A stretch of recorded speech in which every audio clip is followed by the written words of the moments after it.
10 and 11-year-old advanced pound. Last call. Week number 6. 10 and 11-year-old. 10 and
I'm standing here with Grandmaster Simon. How are you doing today, sir? Top of the line there, baby. How you doing? I'm doing wonderful.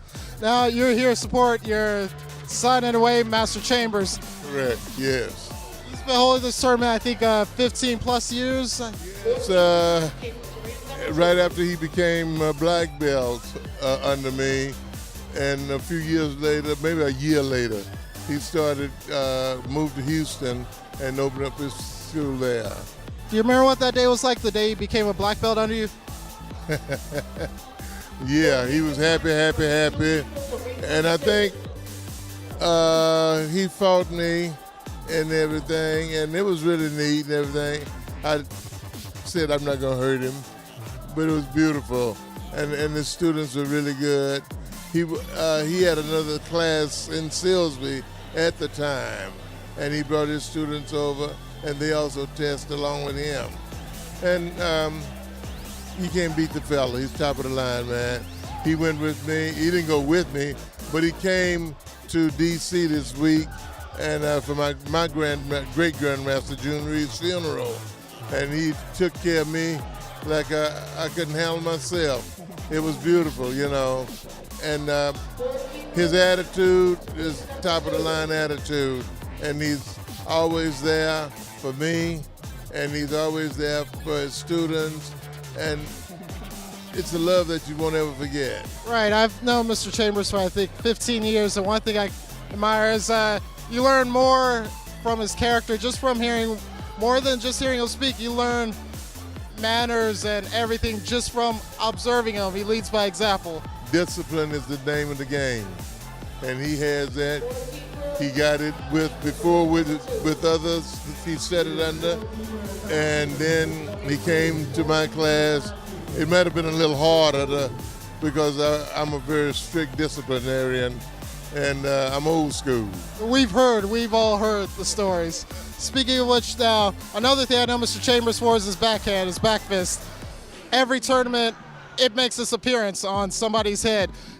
Can you tell us when you sparred him for his black belt, what stuck out that you still remember to this day? Everything he did, I mean, he was aware, and he wanted to make a good show. And he did his side kicks, and he did his back fists, he did his roundhouse, all of them. He let you know he had an arsenal. And that was the beautiful part about it, you know. I loved it back then, and I wish I could still do it now.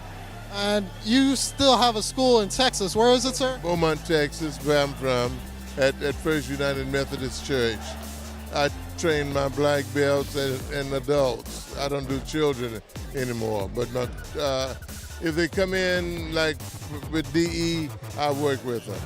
Yes, I practiced for a few years. You're the only instructor I've ever met that had a grandmother, a mother, and a daughter that all went through you, got their black belts. I remember hearing stories of that. Oh, really? Yes. What's the location again of your school, sir? First United Methodist Church on Calder and Willow, downtown Beaumont. Thank you so much, Master Simon. Thanks for asking me over. Okay, appreciate it.